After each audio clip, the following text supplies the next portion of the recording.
Happy New Year and Happy New Year! welcome to the kickoff of season 7 of Man, No Prized Podcast. I seven am the years. professor. Whoa. That's Johnny. I How's everybody know it. doing? It's 2023. Oh. Do you know what? It just feels the same as 2022. It does. For now. What For do you- now, supposed things. to, we're supposed to be Yeah, able to hit the reset button and start yeah, fresh. And, yeah. sometimes you wish, Marvel would do that. But Well, before we Marvel, get everyone's doing that. Yeah. Before we get started, I think last episode, I think we were remiss in kind of not talking about our favorite books of 2022. Okay. So Good job. what did you enjoy about 2022? Did you have a favorite Marvel that I came out do. this year? I do. I would like to say that Iron Cat was up there because I love Black Cat, but Mm-hmm. it wasn't. Um, I think for me, the most surprising and enjoyable book for me, Marvel wise, this year was the reintroduction of Amazing Spider-Man. The restart was absolutely that first arc with Tombstone was Mm-hmm. absolutely fantastic. It got the juices flowing. It was Peter Parker. It had problems. It had the whole thing. There's lots of little snippets about what's gone on between the two. If there's ever a character that needed a semi reboot, it was going to be Peter Parker. And we talked Mm-hmm. about it last time. He's gone through shed loads, but just seeing John Romita Jr. back on it was absolutely mind blowing. Yeah. I Took think us back, right? I think the book looks great when he's on it. I think the book reads better when he's on it. Um, I just think for me that was like the I don't know, the icing on the cake. You know, I think it it was kind the of brought character. it kind of Yeah. brought the fun back, I think, Well, I mean, I put it this way: Amazing Spider-Man is on my pull list. I buy There you Amazing go. Spider-Man, Yeah. so you can't say much better than that, right? No, you can't.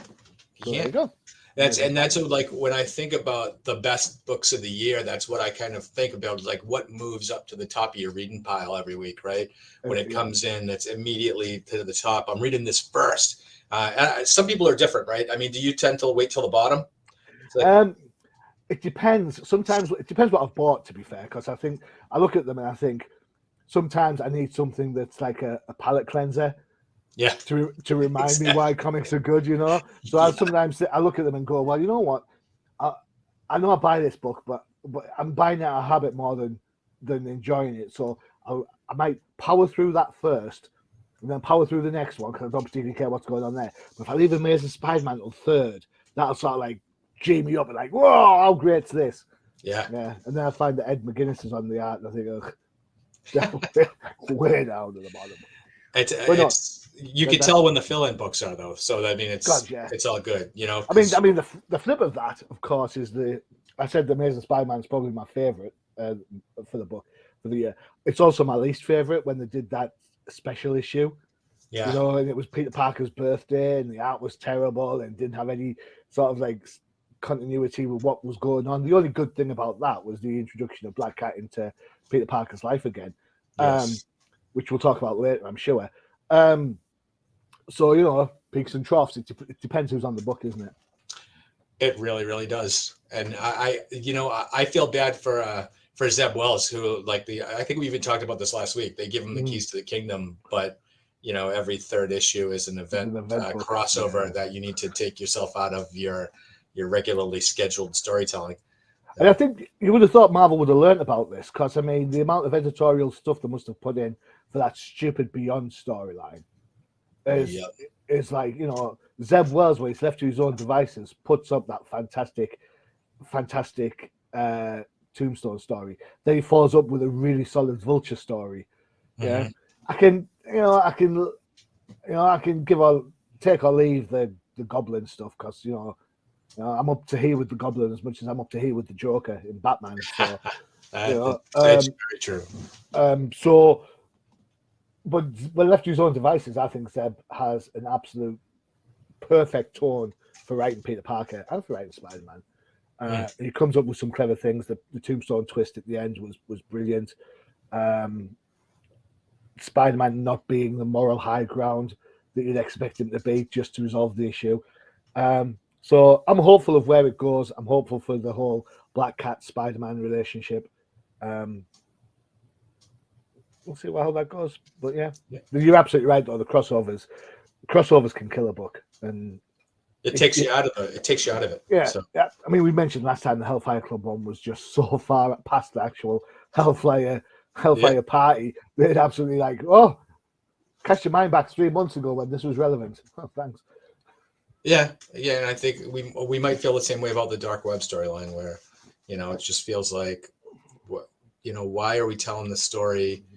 And this could be done like in a limited series. Why does it have to Yeah. cross over into an Amazing Spider-Man book? I will Anyway, say this: I'm not reading the X-Men version at all. I looked at it when we talked about what book should we do. I looked at the X-Men version today. I was like, nope, not doing that. Move on.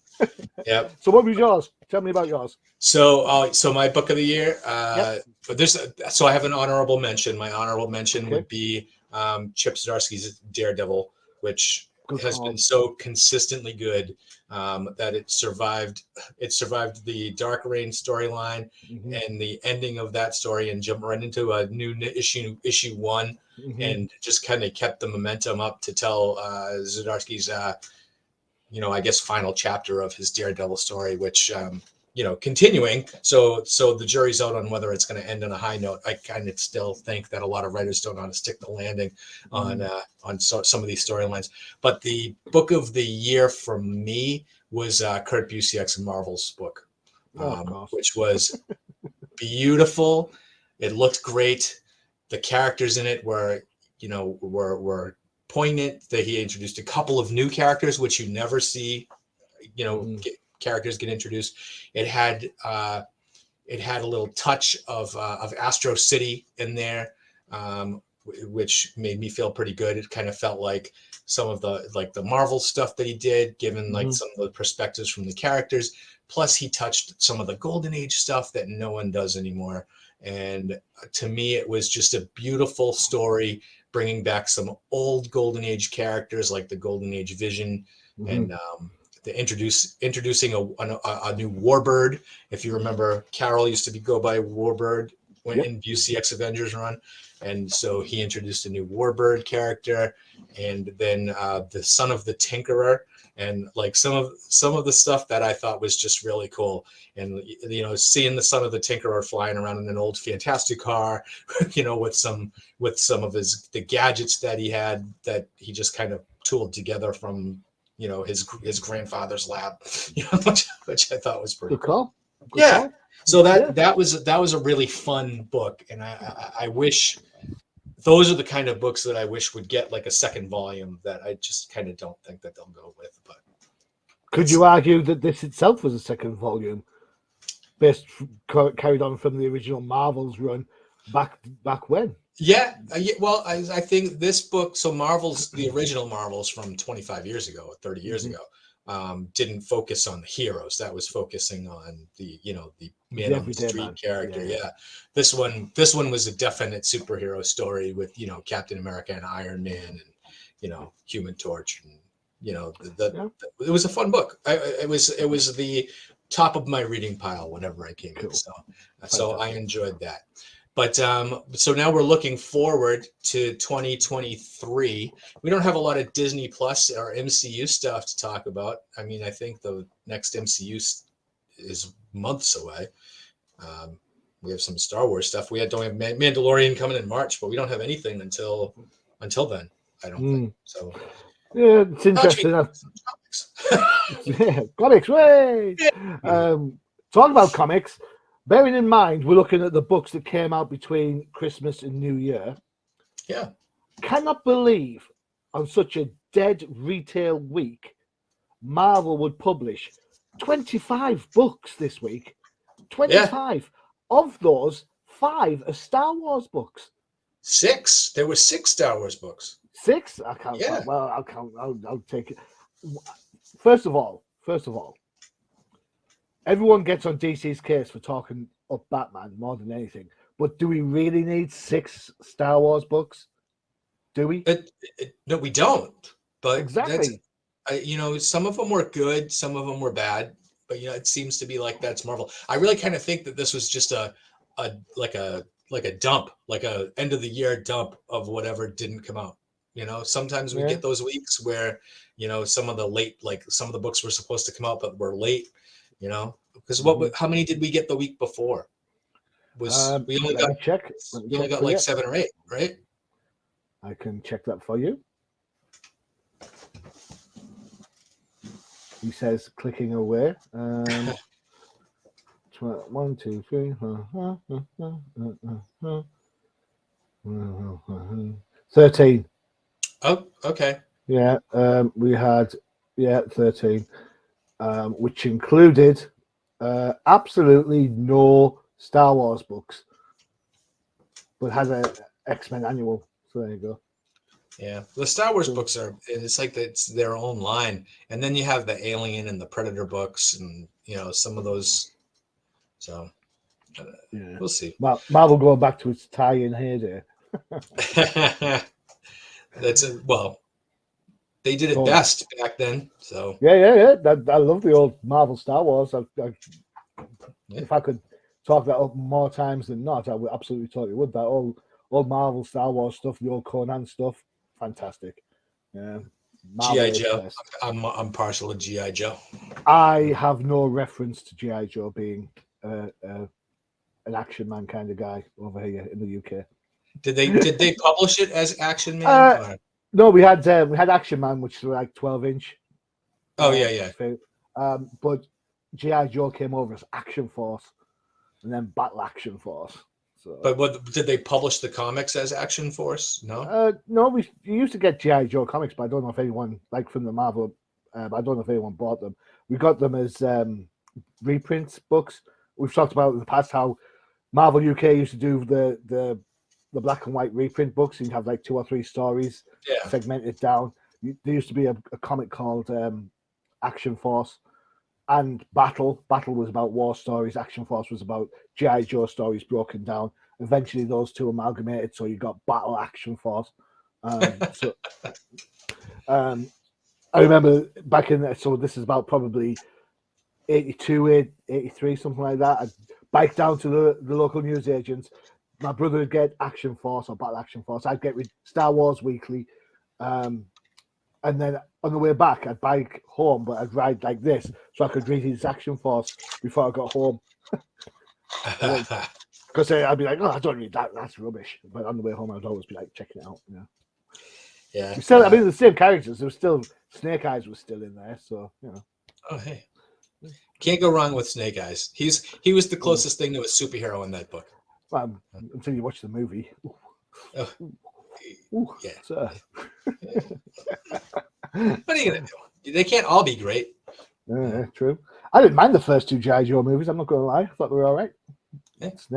Snake Eyes Origins was a bit bonkers, but never mind. Okay. All right. So we're going to start talking about some comics. We have some little extra time here to talk comics this week. So we'll try to get through more than a couple of books.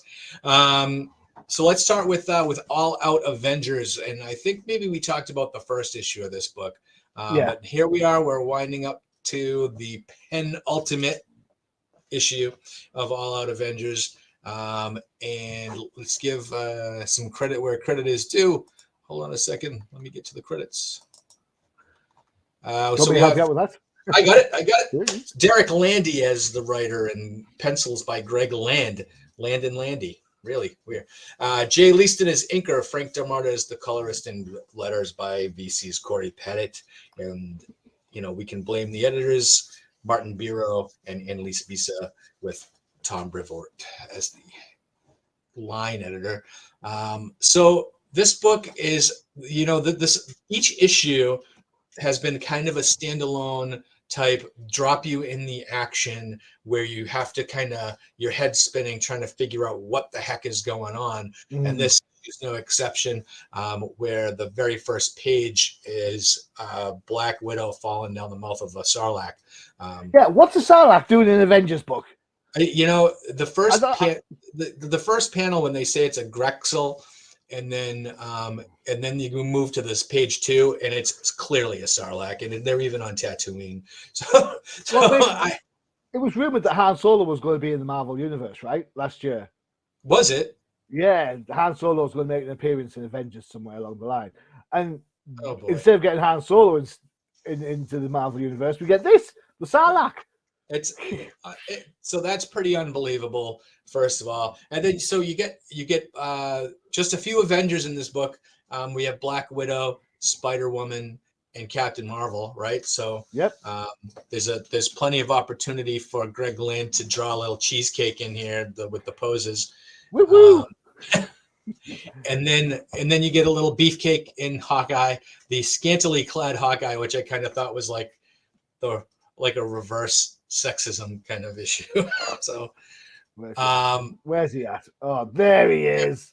Yeah, and he gets even worse when his pants rip even more, and he ends up wearing like a loincloth. And yeah, that's look at those poses, thigh gaps all around.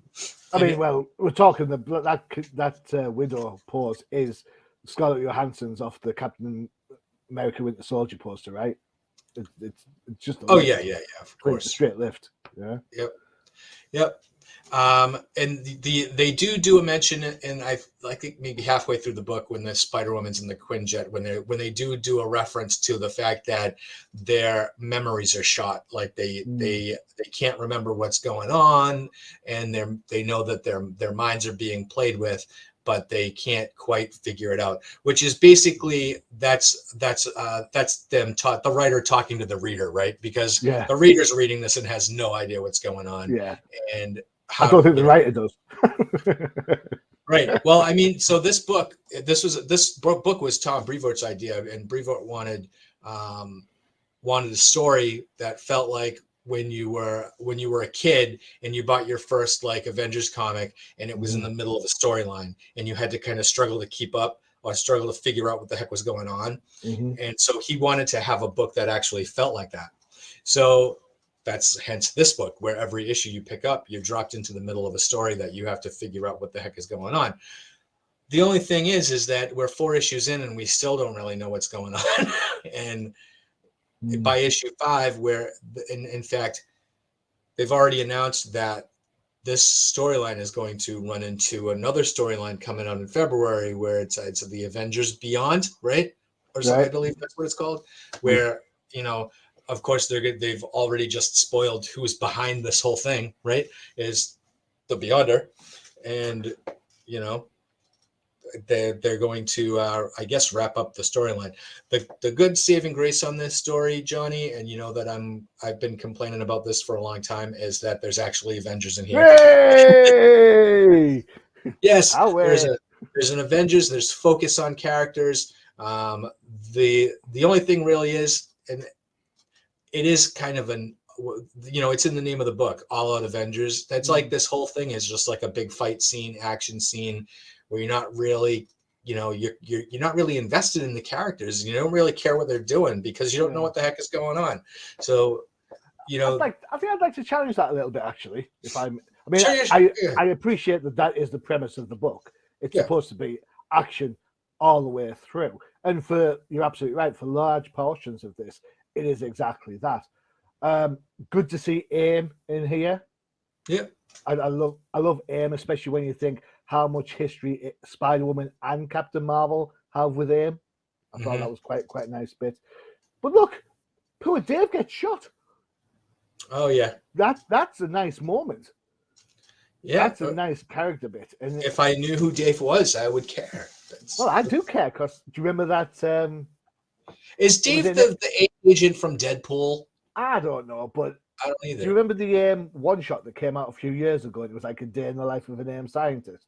Yes, I love that book. That book was so funny, and since then I've got a new appreciation for these guys. Because they're not bad guys; they're just guys doing the job. Yeah, they put science above everything. Yeah. So that was quite interesting. Then you do get some talking heads at the back, which kind of help explain things in relation to the current situation.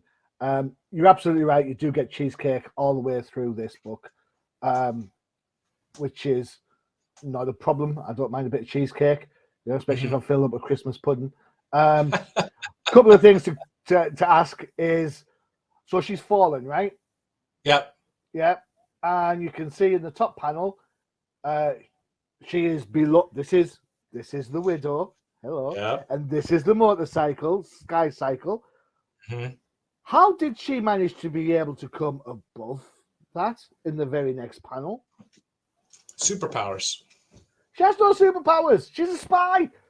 Oh, mind you, she's not much of a spy when you look like that. That's all I'm saying. The other thing, who's the narrator? I've read this book like 3 times, and I can't work out who the narrator is at all through this book. Yeah, I don't know who it is either. I don't know if it's supposed to be someone that's behind the scenes. I don't know if it's supposed to be Black Widow or Spider Woman, or I don't know. A couple of other inconsistencies to think about. Go back to this panel. You can see she's wearing flat boots. And yet when she lands on the dude's neck, she's got boots with heels on. Make your mind up. I don't mind which one it is. Just please make your mind up. This isn't a Batman movie where Catwoman's heels disappear in a fight and then turn back on when the fight's over. Sort your stuff out, please. There's a consistency issue in this. Captain Marvel is currently off fighting the Brood. Spider-Woman's been dissolved. Yes. But that's Marvel passe. The only other thing I would mention about this, and I've just really noticed it, is where's the drawstring? I never even noticed that. I mean, there's not even a notch for it at the top, you know? Oh, jeez. I mean, what is he? Is he the archer from Dungeons and Dragons? Here's the thing. At the beginning of this, when we gave the credit to the editors, there's 3 different editors, right? So this got through 3 people. Yeah, the cover looks great. If you know, you can't unsee the fact that there's no drawstring on the bow. And here's the thing about this book. As bonkers as it is, this is still a better read than the main Avengers book. I will give you that 100%, because you don't have to worry about I had more of an idea of being dropped into the action and what was going on, than in the whole storyline that Jason Aaron's doing. So with Greg Land, you know what you're going to get. You know you're going to get cheesecake, so you don't mind it so much. I love the fact that they've cheesecaked Hawkeye more than they've cheesecaked the girls. I think that's brilliant. Well done, Greg Land, for that. Right? And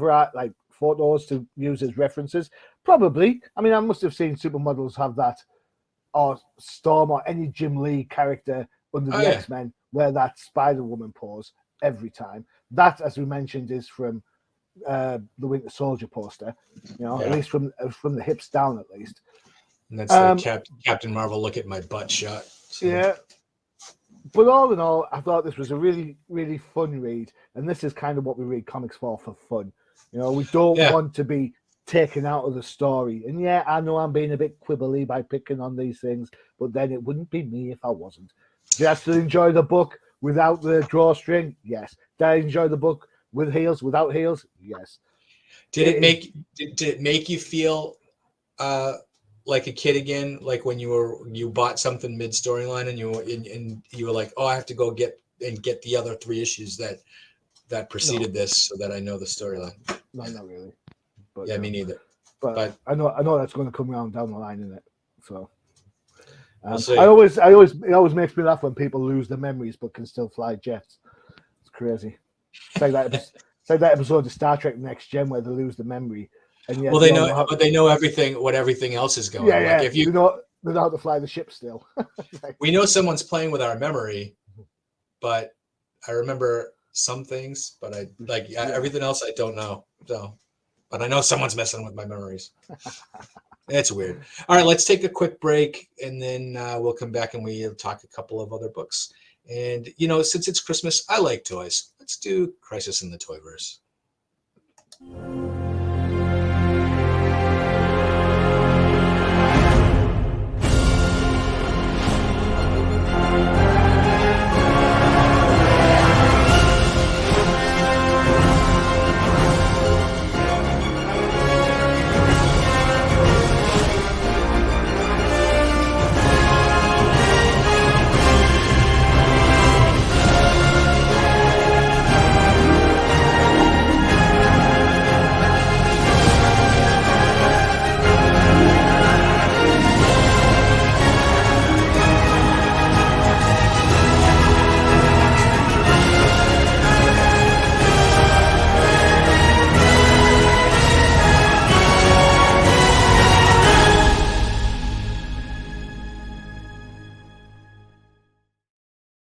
All right. Make sure to check out Crisis in the Toyverse.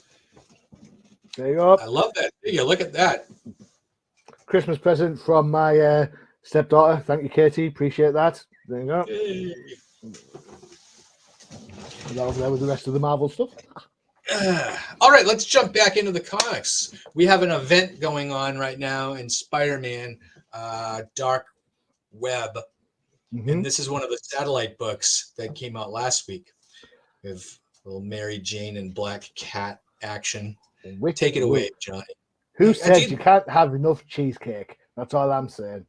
Do you love Campbell's Mary Jane? I love Campbell everything. So there you go. Right, so Mary Jane, Black Cat. This is number 1 of 5. This is a 5-issue miniseries. This miniseries is going to run longer than the bloody event, it seems. Written by Jed McKay, art by Vincenzo. I've got his name wrong on there already. Let me go back and just check that because my spell check has corrected his name. I'm sure his name's not Carrot. There we go. Carito. There you go. Brian Reba is on colors. VC's Ariana Mare is on letters. And as we mentioned, J. Scott Campbell is on covers. I will say this, looking at the stats for who did what this time around, it seems there's only like 4 or 5 people working at Marvel over Christmas. Yeah. We're going to have 2 Jed McKay books. Frankie Matters going to be mentioned a couple of times. The ink of last time around is going to make an appearance at some point. Right, so this is basically Black Cat trying to do the right thing. Demon Town has turned into New York or vice versa, and she has decided that she is going to check up on MJ because he would want her to. He being, of course, Peter Parker. Things have changed a little bit. Black Cat and Spider-Man are just kind of starting seeing each other, maybe. Are they? Who knows? Which is a direct infringement of the last time that these two got together. Lo and behold, you find out that MJ has powers. God knows where these have come from. Surprise! Da-da. Do I like MJ with powers? I absolutely don't at all. I think for some reason she's become the focal point of too many Marvel characters' lives. Peter Parker for 1, Black Cat for 2, and there's a bit in here where Iron Man will do anything for her. Yeah. And I know that she worked for Stark Industries for a while and all that sort of stuff. Mysterio, she has a working relationship with for her own miniseries.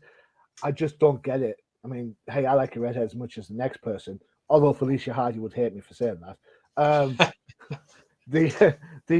just don't understand why she has to be that much of a focal point and why give her powers. That said, it is Dark Web, it is Inferno, so all bets are off. There is an element which I found interesting. There's an element of chance to her powers, but then the Black Cat still has bad luck powers. So are them two going to cause friction? I'm not sure if the bad luck that appears later in the book was based on that, or if it's just pure chance on MJ's powers. I don't know. That would be interesting if they explain that later. Yeah. But this is Jed McKay, and you guys know how much I love his writing. You know, Jed McKay. Let's just quickly run through some of the books. He must be the writer at Marvel right now. If you think about it, there's only a few of them, right? There's only a few of the writers that you know. So Black Cat, Iron Cat, Strange, Moon Knight, The Infinity Score, Iron Cat. He's done work on Amazing Spider-Man. He did one of the Spider-Man tie-ins for some game thing that was going, Game Radar. You know, this guy, when it comes to writing Marvel characters, dude's got it going on. Yeah. And I think every time I see his name, I am going to check out that book because he's one of those, he's maybe one of 2 writers, change that, he's maybe one of 3 writers that I will automatically look at without any without the preconception that it's going to be bad. Kelly Thompson's the other one because her Captain Marvel has been absolutely spot on. And funnily enough, we mentioned him at the top, Zeb Wells. When Zeb Wells has left his own devices, his Spider-Man is on point. Yeah. Jed McKay is up there for me. I'd like to see Jed McKay in an Avengers book. Hey, and you know what? They have not announced the next team of Avengers writers. We don't know. I'd like to see Kelly Thompson on an Avengers book. I think when you think how many characters appear in Captain Marvel. Yeah. But that, by the way, I've kind of sideswayed a little bit. Art-wise, this book looks gorgeous. It is Black Cat, so therefore there is going to be a level of cheesecake on it. The favorite panel of mine is actually, we've seen it already. It is, where is it? I had it 2 seconds. That one. I love it when artists show how the character gets through the panel. Yeah, it's going to remind me of like the Flash, like Carmen and Quintino doing the Flash. Yeah. Yeah, and like it's Spider-Man when you show him how he does all the backflips to get to where he needs to be and stuff like that. I like it's my wheelhouse. The other thing that I really liked about this is towards the end. Where is it? Before they get into the thing, where is it? Here it is. They're talking about what's going on, and MJ says, "Oh yeah, I remember being attacked by living jewelry," which is a direct relation to the original Inferno storyline. This happened way back in Amazing Spider-Man. Yeah, she got attacked by gold on a modeling that was like gig 35 years ago. So I have to, whoever did the history, whoever did the research, excuse me, bravo, well done. I love this book. I thought it was great. I'm in it for the long haul. If Jed McKay is ever doing a Black Cat book, I am there. So there you go. I think it's kind of sad that the Mary Jane Black Cat book that's a satellite book is better than the actual storyline going on in the book. So, I'm one of the people that didn't like Inferno the first time around because I couldn't stand the whole possessed city where all the they do the same thing with the water tower here. The Gargoyle fights Spider-Man in Spectacular Spider-Man, for example. I think the newspapers on the first page was kind of classic because I loved the headlines like "Breaking Your Dead," lunch, stuff like that. I thought that was cute, But other than that, I mean, like I said, I didn't really like the storyline 35 years ago. And here is just really kind of a rehash, just adding Ben Reilly. I think I mentioned on the last podcast that not for a second do I buy Ben Reilly as a villain, because at the end of the day, he really is Peter Parker, who was also brought up by Uncle Ben, who taught him that with great power comes great responsibility. But I think you may have missed a trick there, my friend. Yeah, Ben Reilly's memories have been. He's got no memories of all that. That's why he's after Peter Parker, because he wants to get his memories back. Well, here's the thing: in the last issue of Amazing Spider-Man, when they were fighting, Ben Reilly said, "I have all the power, but none of the responsibility," which to me means that his memory's not all the way gone. Yeah. So, good shout. Good shout. But anyhow, okay. Well, maybe I'll reserve judgment. I can change. Just my observation. Yeah. You know how you hear a song and one person thinks it's about this and the other person thinks it's about that. This is honest. Yeah. So maybe it's just too many threads going through here. I mean, look at that panel back on that other page. That's the first time you see Mary Jane's family there. Like, how many issues ago did we see them in Amazing Spider-Man? It's almost like a forgotten plot line. Eventually, I'm sure that they'll get back around to actually explaining where the heck they came from. Yeah. But they could have actually been bystanders. Those are the only two panels they appear on the book, I think. Let's see. I think there's a. There you go. Okay, but you're right. You're absolutely right. They've had no impact on the Amazing Spider-Man book. You'd think that they would be more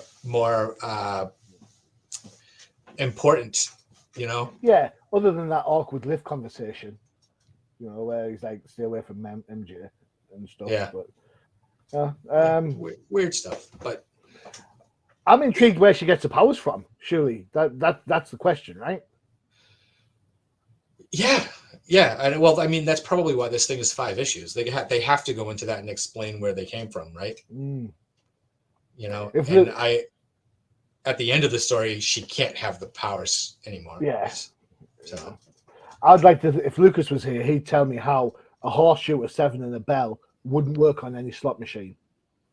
If he was here, he'd say that, right? You yeah, know, yeah, of course. Yeah, of course he would. Yeah. Now 3 bells, on the other hand, jackpot. yeah. But I don't know. I Like, think this is a well produced book. I think it looks great. It reads pacey. You're absolutely right. It reads more fun than the original, like in the ongoing um, Amazing Spider-Man book. And I mean, is anybody even looking at this from an X-Men point of view? I mean, we don't even talk about X-Men that much. no, that's the thing. I think we were talking about before about how the X-Men are kind of isolated from the rest of the Marvel universe since the Kirkman stuff. But here they're kind of, you know, they're trying to introduce more of them. Like, I just don't understand how they're gonna, like, so many of the ideas on Kirkman's X-Men, if you try to incorporate them into the Marvel universe as a whole. I mean, Mm-hmm. now that we know that you can resurrect regular humans like Captain America through that eggs, you Yeah. know, that opens it up for like the whole entire bring back everybody in the Marvel universe, you know. The thing about, I mean, because the X-Men trying to get into the Marvel universe that's pretty much what Axe is all about, right? That's kind of Yeah, tying them to the Avengers. But in the Hellfire Gala, MJ was using the Krakoa medicine to help her aunt because her aunt was ill. yeah. Now, other than that issue telling about it, I've not seen that at all anywhere in Amazing Spider-Man. That Mary Jane's aunt was sick. Yeah, Yeah, that was no, the only time it was mentioned. yeah. And even here, we don't even know, is she cured? Is she not? Is she this? Is she that? Is this is this Mary Jane? I'm assuming it's Mary Jane, not the Moira Taggart version of Mary Jane, but Right. yeah. Yeah. I don't know. There's too much going on where you kind of think that like they don't care about continuity, yet they use it when it suits their purposes, right? Yeah, So it's a fair shout. yeah, Talking about too much going on. yeah. Talk about too much going on. Let's move up to Timeless. This is the King the Conqueror book that came out this week. That's really supposed to be really the kickoff to 2023 and kind of give you a peek into what could possibly be coming down the road for Marvel Universe going forward. And if if you pay attention to the panels in this, you can kind of see what could be coming down the road. So we got Jed McKay. Hey, we were just talking Hey, about that guy on writing. Artists are Greg Land, who we've already seen before. hey, Jay Leaston, Patch Zerk, hey, Salvador LaRocca. Colors by Frank Darmarda. Letters is hey, Ariana Mayer, who we've already seen too. hey. I tell you what, there's only 5 people working at Marvel. Yeah, it's a light week. You know, everybody's on vacation. Yeah, like Um, there's 25 books, right? Crazy. and we've already talked about these editors this week too: Martin Biro, Annalise Bisa, and Tom Brevoort. So this book really is kind of like a kickoff. We all know Kang. We all know he wants to conquer the timelines and rule all of the universe and rule all of time. And the first few pages here, it's basic, almost like the Darth Vader introduction, right? Where like the Stone Troop is coming out and then him just walking out. He, I thought it was more Thanos, when he invades Gamora's planet. yeah, almost like the same thing. Yeah, Yeah. this is the villain. Yeah. So, Dum dum dum dum dum yeah. dum dum dum. So and here they reveal what he's looking for. He's looking for the missing moment. He's looking for 1 second in time that he can't see, that's hidden from him. And everybody knows, like, if you're told you can't have something, you instantly want it, right? So this is the villainous part of him, is I'm going to find that second, and it's the first step to to find some treasure that's going to allow him to rule the universe. So, you know, this alien that he's interrogating, I guess, tells him what the prize is. So now he really wants it, but he's also told that he needs heroes to get it, and he can't get it because he's not a hero, right? Right. So that absorbs him for a year, and he locks himself into his little science ship, trying to figure out what exactly it is that what he can do to find this missing moment. And he's quickly attacked by a group of what I'll call heroes, right? Or let's call them they're loosely based on the Knights of the Round Table and King Arthur, and another new villain called Mirrodin. And the rest of this issue is a fight book, right? Yep. And they have him fighting all these heroes, with swords and sorcery, and while slowly losing his armor keeps getting kind of depreciating, and every time his armor depreciates, he's seeing different moments in time that we look at going to be storylines from 2023, right? Hopefully. We hope, and you can see some of them I was like, oh, groan, and other things I was like, oh, I hope they actually do that. But I mean, you can see Tony Stark in his Iron Man armor with the friggin' alcohol. Oh my God, roll my eyes. Yeah, really. I mean, how often are they going to redo that storyline? That's stupid. I want this one. Marvel Pets. That'd be class. I don't Marvel know who Pets. the dog with the patch is. I'm assuming it's Nick Fury's dog. But there's a dog with an eye patch. I think I missed that one. There it is, right there. Oh yeah. Look at him. I don't know who that is. But then you've got the Thor frog. You've got Lockjaw. You've Lockheed. You've got, is that a cat? Is that Chewie? It's gonna be Chewie, and then you got, is that Red Wing? Is that the Falcon's Falcon? Oh, is that? Oh, there he is. Yeah. Cool. Yeah. So yeah, I'd buy that. I won't be buying Ghost Wolverine. Nope. There's other panels here. Some of them I think are cool. One of them is. Look at that! I've just noticed that. Wait, Captain which one? Marvel is the Brood. Ooh. That's the storyline that's going on right now, isn't it? Yeah. Yeah. Interesting. Ooh, good. They have, so that's obviously one of the eggs from X-Men, and that was the Peacock character from what book was that? I can't remember. Must have been, was it Marauders? Maybe something like that. He's the villain that was kind of like almost like the MLF, the Mutant Liberation Front, or something like that, or some background stuff. More Black Panther there to hint at the movie. If you look further back, there's another panel with like the Beast, who apparently is going to clone himself and make towards the front of the book or the back of the book. If you go back towards the front, the first time when they go. You can tell we're talking about time travel book when you say back to the front. Yeah, this one, this panel here, down the front. Oh yeah. Look at all those beasts. Doctor Strange doing Doctor Strangey things. I imagine that just means that he's going to be back, but we know that because his book is relaunching in March. Does that mean the Clear book's getting cancelled? Who knows? But I mean, and that book was probably one of my books of the year too. Then the bottom left panel is that's the X-Men tree in New York, right? Yep. You see that going up in smoke. So we like that. And then who is that with the star on his? Who's that in the top panel? Yeah, who's that? Is that Tony Stark? And let's see if I can zoom in a bit, shall we? I'm never great when I do these sort of things. That's Captain America's shield, right? So is that Winter Soldier? I'm not sure. That is Captain America's shield. The star? It's not a shield. That's going to be Captain. Shield. That's like the whole Captain America storyline going on there, but I don't know. Maybe, yeah. The Winter, definitely when the Winter Soldier's trying to break into that cabal. Yeah, I think that that's might good be it. shout. Yeah, cool. But yeah, so as you go through here, that's the best selling point for this book is actually those little panel things where you get to see what's kind of coming up.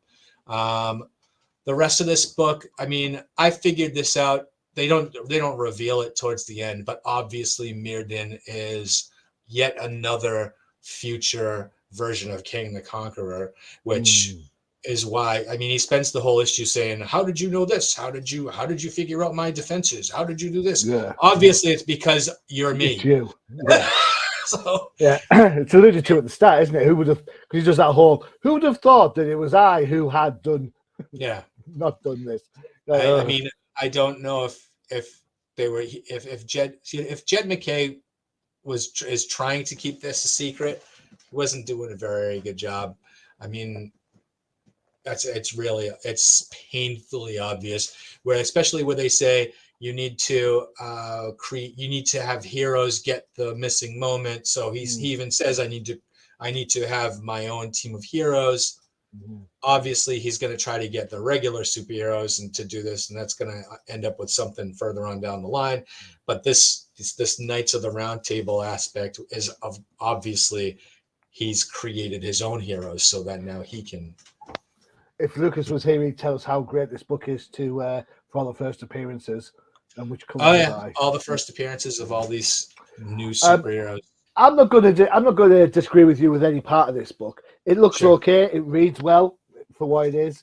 I feel a little bit aggravated that there is no sort of conclusion to this. It is an advert book. It's there purely to promote next year. Yeah. Could they have done that a bit better? I'm not sure if they could. I would have liked to see some sort of resolution down the line somewhere. The best part of this book, though, let me just find the page, is that, baby. Look at that. The Fall of X. Yay. Come on. Yay. Hopefully we don't have to wait till autumn for that. Probably summer. Yeah. You know, I was going for the joke. Fall, autumn. Never mind. Oh. Oh boy. Too clever. Yeah. Sorry. Too clever for me. That went right over my head. Yeah. I think Krakoa's done. I'm done with the style of the X-Men. I'm bored with it. I'm fed up. Every issue looks the same. Every issue reads the same. The whole idea of the eggs can regenerate anybody, takes away any sort of threat, even though comic book characters die and come back left, right, and center. I just, I'm done. I think if they kept it as the House of X and the Power of X as a mini series and just done it and left it alone, I think that would have worked brilliantly. Mm-hmm. But they didn't. That became the status quo, and even that meant that the Power of X books never happened because that's continual evolvement. Or if it did happen, what's the point of reading the storylines where they're trying to stop it because they're going to fail? It just the impact, the ramifications, it just kind of lost its way somewhat. So getting rid of the Krakoa X-Men and hopefully going back to something a little more relevant will help. The idea is that the mutants were supposed to live with humans, not live apart from them. Right. But that's me. That's my rant over. Couple of things art-wise, it is Greg Land, so we like Greg Land. We mentioned it before. There is a couple of panels that kind of threw me off a little bit. Where are they? There's some more time travel stuff. You've got some Raven. Is that Nightcrawler as Spider-Man in that panel? Yeah. Is it? Is that? Oh, of course, yeah. Yeah.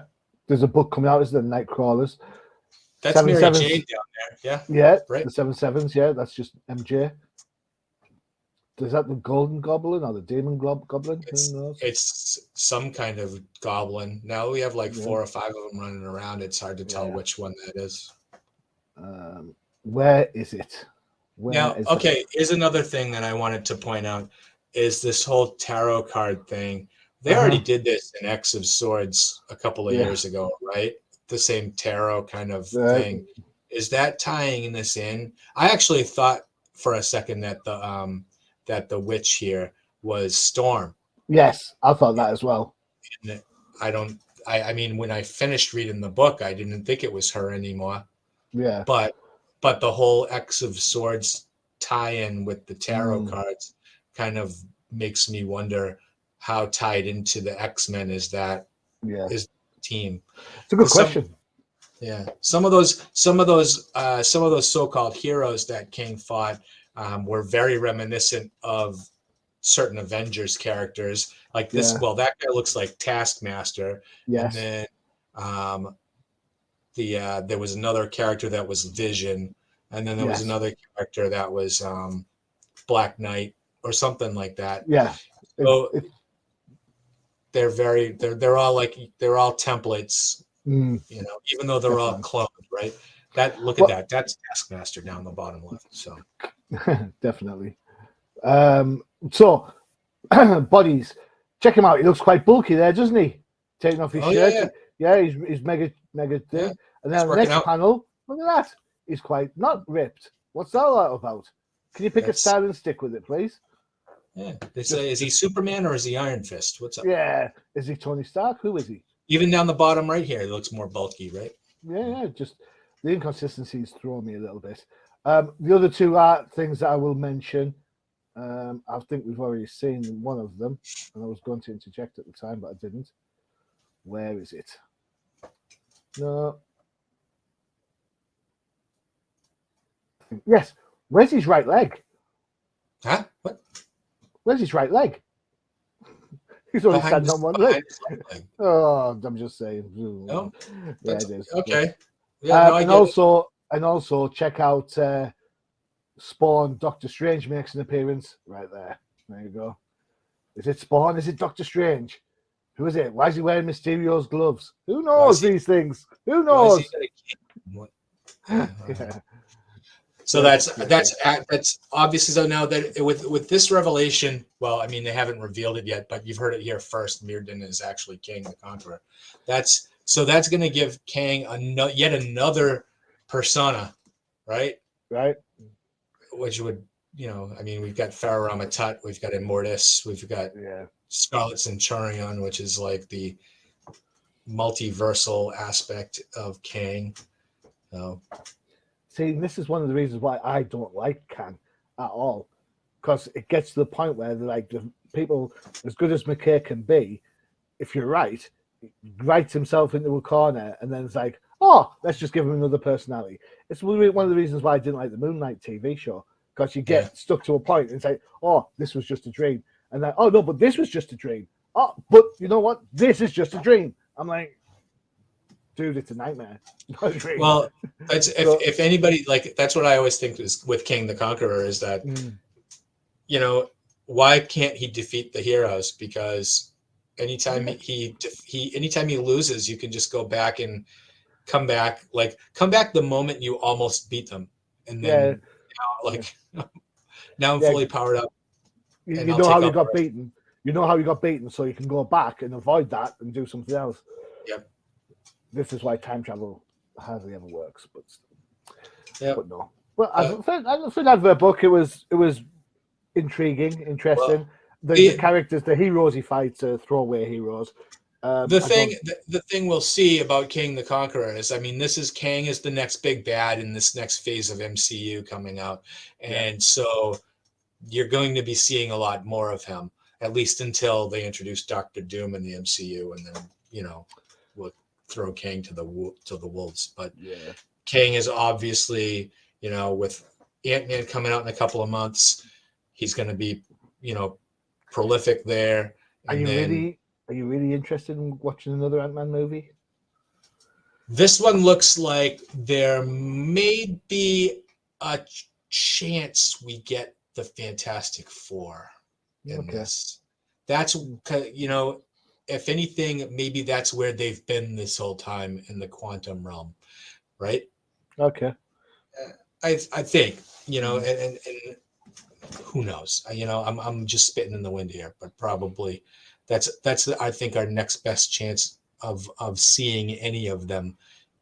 But I'm holding out my hope. I'm looking forward to seeing the Marvels. I'm not gonna lie. I'm one of the few people who actually enjoyed the Captain Marvel movie.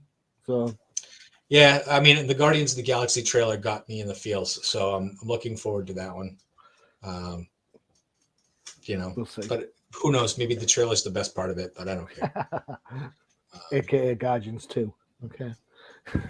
Uh, yeah. So well, let's not go there. Yes. All right. Cool. So with no Lucas here today, no 2-minute warning, so we're not going to be able to see what's coming out next week. But hey, we've already seen a bit what's coming from Timeless. Yeah. Thank you, Kang, for being Lucas today. Really appreciate it. There we Well go. done. We'll have to call Lucas Kane next time. Yes, definitely. You'll be like, what? What are you talking about? All right. So I hope that you enjoyed our New Year's broadcast of No Prize Podcast. Be sure to check out our sister show, Distinguished Crusade. The Definitive Crusade. Sorry, Definitive Crusade. the Distinguished Competition, we'll call them, from Marvel used to call them that. Yeah, back in the day. So that's what throws me off. The DC, there's so many things it could be. So be polite. Well, let's say it's pretty consistent. I would say we're pretty consistent with Johnny hosting both shows. So among others. Amongst others. So, all right. So we will see you in a fortnight. I hope everybody has a happy and safe New Year, and the best wishes for 2023 here on the Marvel Homefront. All right. So, Happy New Year. Happy New Year.